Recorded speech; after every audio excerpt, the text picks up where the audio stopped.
sela hilir mudik kereta api di kawasan Maguwo, tersimpan sejarah yang unik. Tak jauh dari stasiun Maguwo, tepatnya di arah timur, ada dua bangunan tinggi yang menjulang di samping kiri dan kanan jalur rel. Bukan bangunan sembarangan. Dua bangunan ini menyimpan cerita sejarah perjalanan kereta api di Indonesia, terutama jalur antara kota Yogyakarta dan Surakarta atau Solo.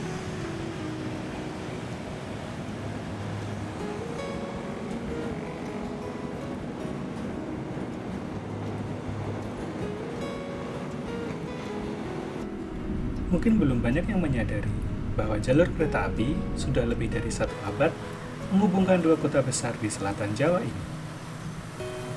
Sejak Indonesia merdeka, jalur rel yang menghubungkan Yogyakarta dan Solo diketahui berupa jalur tunggal. Pembangunan jalur ganda kemudian dikerjakan, selesai dan dioperasikan pada tahun 2008. Namun ternyata, pada era sebelum kemerdekaan, dua kota ini sudah dihubungkan oleh jalur ganda kereta api. Dan uniknya, dua jalur ini dimiliki oleh dua perusahaan yang berbeda. Perusahaan kereta api itu adalah Nederlandse Spoorwegmaatschappij atau NISM dan Staatspoorwegen atau SS. NISM lah yang pertama membangun jalur rel dari Solo, berlanjut hingga ke Maguwo dan Yogyakarta, dan selesai pada tahun 1887. Kesuksesan NISM ini membuat SS kemudian mengikuti jejaknya. SS membangun jalur dari Solo menuju Yogyakarta pada tahun 1899 dengan menumpang di jalur yang dimiliki NISM. Jadilah waktu itu ada pemandangan unik. Satu jalur kereta api namun memiliki dua jenis lebar sepur. Sebab NISM memakai lebar sepur 1435 mm, sedangkan SS 1067 mm. Sistemnya sendiri berupa 3 batang rel yang mengakomodasi dua jenis lebar sepur. Perkembangan selanjutnya, pada 1929, SS akhirnya membangun jalurnya sendiri yang terpisah dari NISM. Viaduk jalur rel Maguwo adalah satu penanda penting dari terpisahnya operasional dua perusahaan ini. Melihat jalur ganda yang bersebelahan, mengapa viaduk Maguwo diperlukan? Sebabnya adalah perbedaan letak jalur rel. Jalur rel milik NISM dari Solo hingga Maguwo terletak di selatan. Padahal kondisi saat itu, peron utara stasiun Tugu Yogyakarta digunakan oleh SS, sedangkan peron selatan oleh NISM yang jalurnya terus berlanjut ke selatan hingga ke Balikpapan di Bantul. Menggunakan viaduk ini, jalur SS dapat berpindah ke utara tanpa harus memotong jalur milik NISM. Melewati utara stasiun Maguwo hingga ke peron utara stasiun Tugu Yogyakarta. Oh iya, selain sisa struktur viaduk ini, bekas jalur SS juga masih dapat dijumpai, yakni kini digunakan sebagai jalur tes Baleasa Yogyakarta.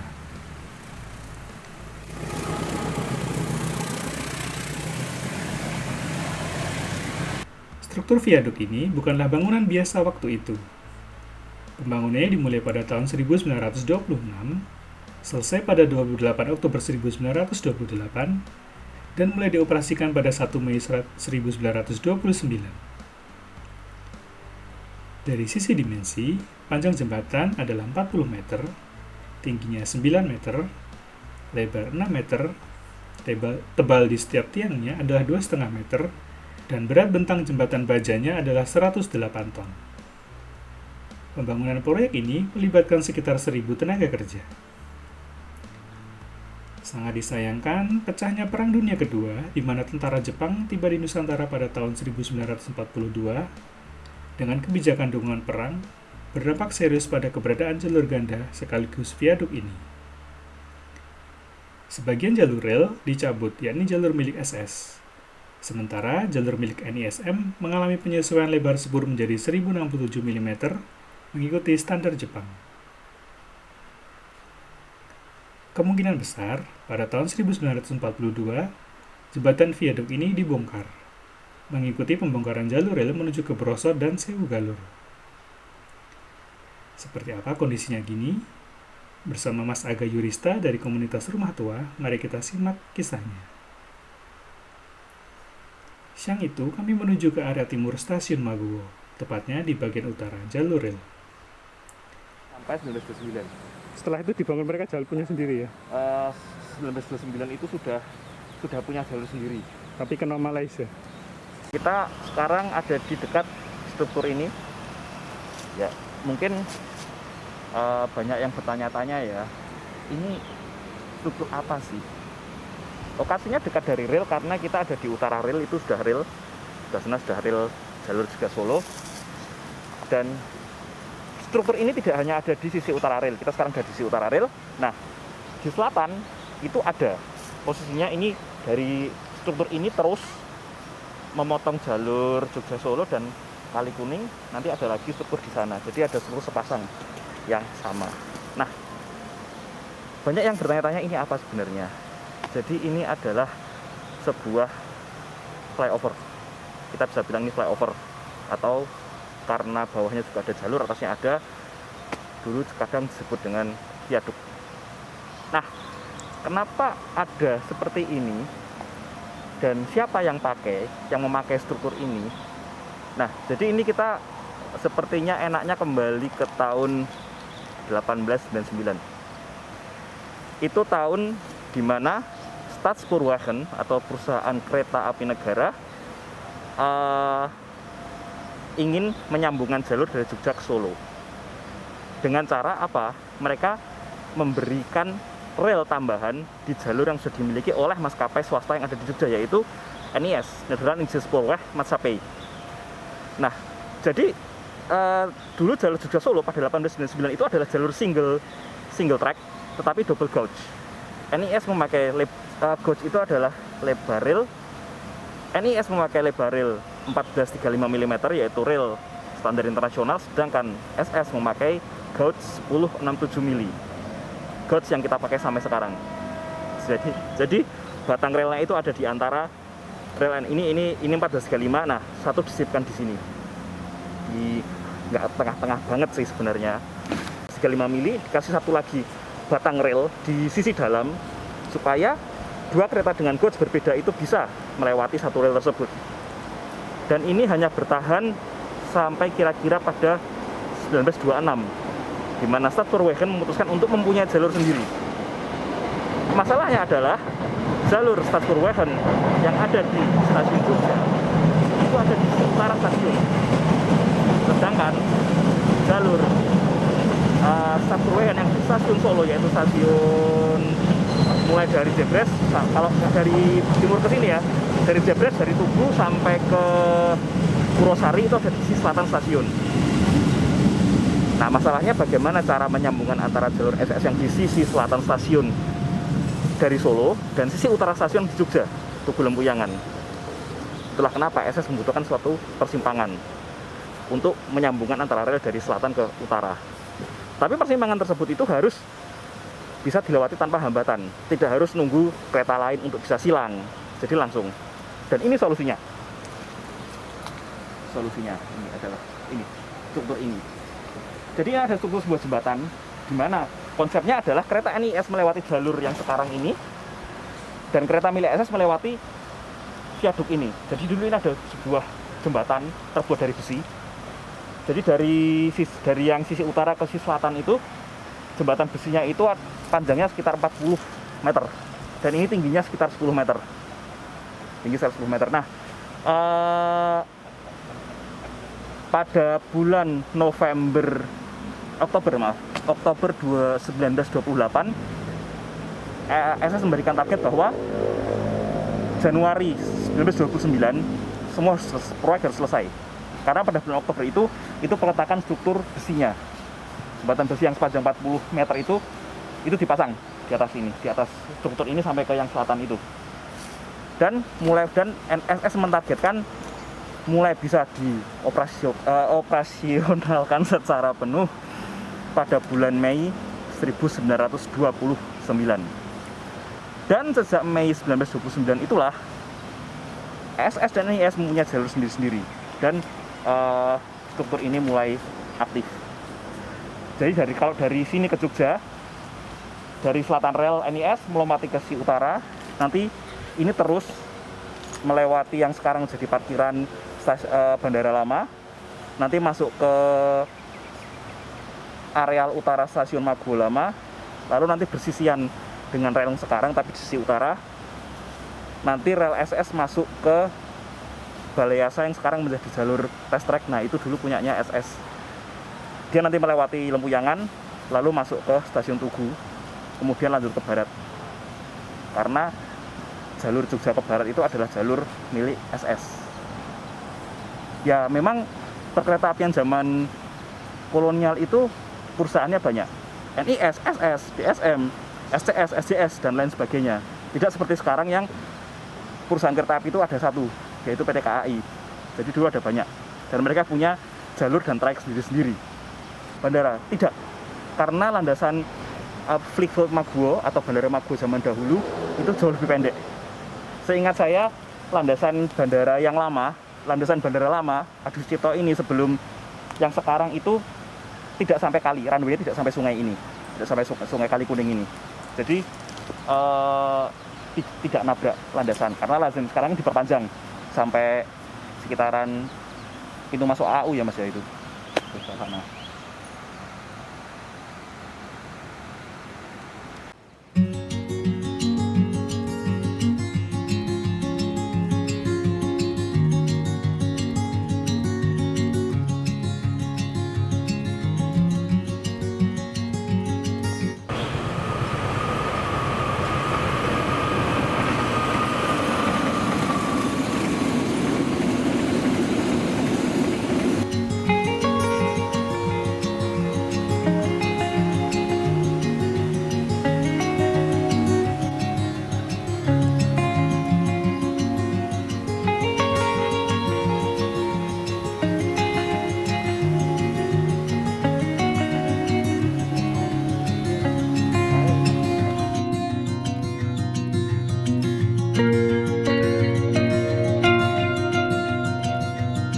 Nah itu dia yang apa itu struktur sebelah selatan. Nah ini yang jembatan NIS ya di sini. Ini sudah diganti ya jembatannya ya? Kalau tengah itu kok saya menduga ini masih struktur asli yang tengah ini. Bentuknya loh ya. Yang selatan jalur baru. Ya, selatan jalur baru. Ini yang jalur lama, karena di foto lama jalur ini itu mepet banget dengan yang sisi utara. Seharusnya juga mepet dengan sisi selatan, karena sebenarnya ini itu yang kedua itu kan kita lihat sekarang itu kan cuma struktur batu saja ya. Harusnya kanan kirinya itu ada tanahnya lagi, ada semacam timbunan tanah dan tambahan struktur, tetapi ya sekarang hanya terlihat ini saja. Makanya Setelah dari bagian utara, kami berpindah ke struktur di area selatan rel.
sekarang ada di struktur sebelah selatan. Tadi kita sudah dari struktur yang sebelah utara, kita nyebrang rel, dan struktur yang sebelah selatan ini seperti yang saya bilang, panjang dari ke utara itu 40 meter, lalu dia nanti terus memasuki areal Bandara Lama, dan jalurnya kemudian itu melengkung. Nanti kemudian jalurnya SS ini menjadi satu, bukan menjadi satu sih ya, tapi bersebelahan lagi dengan jalur NIS itu. Kira-kira ada di jalur kereta api yang lokasinya sekarang di belakang pertetaan Kedaulatan Rakyat, wilayah Berbah ya, itu ya maksudnya ya. Nah, sudah masuk wilayah Berbah. Jadi di belakang kantor percetakan KR itu yang sekarang relnya dulu bersebelahan kembali di situ. Maret 1942 tentara Jepang masuk ke Jogja. Sejak itu jalur-jalur yang dirasa tidak efisien oleh Jepang itu dicabuti. Karena saya ingat itu sekitar pertengahan 1942 itu Jepang sudah mulai mencabut jalur-jalur kereta api yang dianggap Jepang tidak efisien dan tidak diperlukan, termasuk jalur Jogja Pundong, terus Palbapang sampai Sewu Galur itu dicabut, dan itu dijadikan bahan oleh Jepang untuk membangun jalur kereta api di Thailand dan Myanmar yang sering dikenal sebagai the Death Railway. Jadi memang Jepang itu mencabut jalur yang mereka dianggap nggak perlu. Dan ketika Jepang melihat bahwa, loh ini kok beda gauge, beda lebar rel antara NIS dengan SS. Akhirnya, untuk efisiensi, Jepang membuat semua jalur di Jawa dan Indonesia itu menjadi 1067 mili.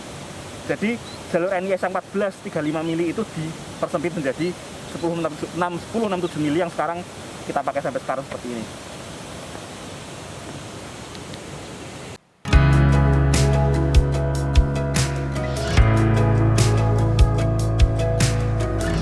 Selesai melihat sisa struktur viaduk jalur rel SS, kami menengok sejenak stasiun Maguwo Lama.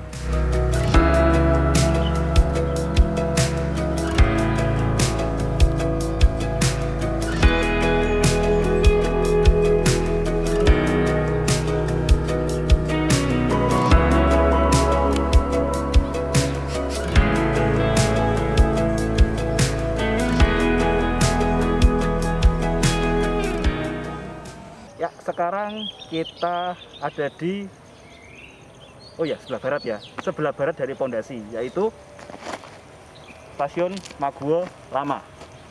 Jadi kita tahunya stasiun Maguwo itu yaitu dekat Bandara Lama, tapi itu stasiun Maguwo baru tahun 2007 seingat saya, karena saya lihat waktu dibangun. Nah, ini yang stasiun yang lama. Stasiun yang lama ini itu juga jadi saksi pembangunan jalur Stadsperwagen yang dia ingin punya rel mandiri dan viaduk yang tadi kita datangi tadi, yang struktur utara dan selatan. Ini saksi sejarahnya. Karena apa? Karena pada tahun 1926 di belakang stasiun ini itu kan adalah lahan perkampungan. Itu dulu adalah areal emplasemen untuk jalur Stadsperwagen. Jadi nanti jalur SS yang melewati viaduk tadi atau flyover tadi itu nanti tembusnya ada di belakang stasiun ini. Lalu dia bergeser lagi dengan jalur NIS untuk ke arah Jogja, masuk lewat Balai Yasa, lewat utara Lempuyangan, lalu masuk ke stasiun Tugu. Tahun 1926, emplasemen mulai dirapikan untuk jalur Stadsperwagen, dan mulai seingat saya November 1926, yang dari Maguwo sampai ke stasiun Tugu itu mulai dibangun jalur kereta api yang untuk SS. Nah, tapi bagaimana dengan stasiun ini? Stasiun ini adalah satu-satunya stasiun kayu, stasiun dengan material kayu yang ada di wilayah Provinsi DIY, Daerah Istimewa Yogyakarta. Stasiun ini bisa dilihat masih cukup asli, tapi memang ini hanya stasiun kecil memang. Hanya stasiun kecil. Bangunan aslinya ada, itu kita dari sini kita lihat ada 2 pintu kerpiak, dan bangunannya bentuknya persegi panjang dengan atap bentuk segitiga ya Mas ya, itu segitiga. Kalau pelana kuda enggak sih sebenarnya. Nah, itu ada bangunannya hanya itu saja, kecil itu. Teras yang sebelah barat dan ruang PPKA depan itu tambahan. Stasiun ini dibangun pada tahun 1908 dan mulai dibuka pada 1 April 1909. Kebetulan sekali, mengingat saya masih kurang paham kenapa baru tahun itu dibangun, tetapi dugaan saya adalah stasiun ini dibangun untuk melayani kepentingan pabrik gula Wonocatur. Pabrik gula Wonocatur ada di sebelah sana, masuk wilayahnya masuk wilayahnya TNI AU. Kalau teman-teman di Jogja pernah datang ke Museum Dirgantara, museum pesawat itu, nah itu adalah bekas pabrik gula Wonocatur. Dan untuk mengirimkan hasil gula jadi ke pelabuhan untuk pasar ekspor, pabrik gula Wonocatur membutuhkan jalur kereta api khusus yang punya akses langsung ke jalur utama, lalu nanti diteruskan ke pelabuhan Semarang. Dan jalur itu dari pabrik, jalur itu masuk ke stasiun Mago Lama. Jadi kemungkinan besar stasiun ini ada karena untuk memenuhi kebutuhan pabrik gula Wonocatur yang mulai beroperasi pada tahun 1908.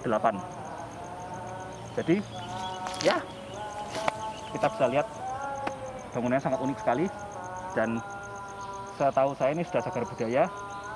Semoga terjaga kelestariannya karena ini ya satu-satunya stasiun kayu yang ada di Jogja.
Terima kasih banyak untuk teman-teman yang sudah menonton dari awal hingga akhir. Semoga video ini bermanfaat. Jika kalian suka, silahkan like dan share ke media sosial kalian ya. Jika ada pertanyaan maupun komentar, silahkan tuliskan di kolom komentar. Dan yang terpenting, buat kalian yang belum, ayo subscribe, nyalakan juga notifikasinya, agar kalian tak ketinggalan update terbaru dari channel ini. Sampai jumpa di video berikutnya. Salam Skur.